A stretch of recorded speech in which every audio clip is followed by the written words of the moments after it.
الحمد لله رب العالمين، والصلاة والسلام على سيدنا ونبينا محمد وعلى آله وأصحابه أجمعين. السلام عليكم ورحمة الله وبركاته.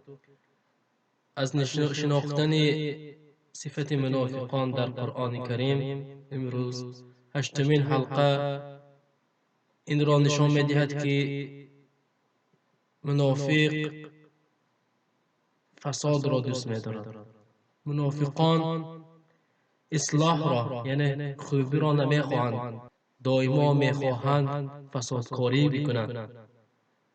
از این کار فسادیشان الله سبحانه و تعالی به ما خبر داده میگوید در سوره بقره: و اذا قیل لهم لا تفسدوا في الارض قالوا انما نحن مصلحون الا انهم هم المفسدون ولكن لا يشعرون. یعنی هنگامی که به ایشان به منافقان گفته شود در زمین فساد نکنید، آنها میگویند همانا ما اصلاح کار هستیم. ایشان بدون شک فساد کنندگانند، ولیکن به سبب غرور و فریب خوردن خود و فسادشان پی نمیبرند. برادران و خواهران، هر یک انسانی که فسادکار است و اصلاح را خوبی را نمیخواهد، بدانید که در او صفت منافق پیدا شده است.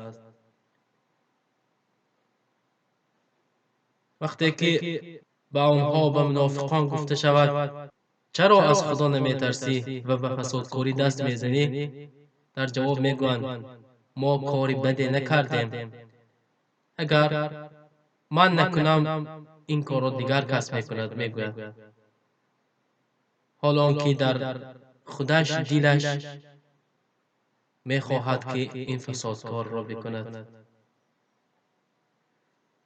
اون کار او باعث گسترش فساد خواهد می شود. از الله میپرسیم که هر یک ما را اصلاح کننده گرداند، نه اینکه فساد کننده. و صلی الله علی نبینا محمد و علی آله و اصحابه اجمعین.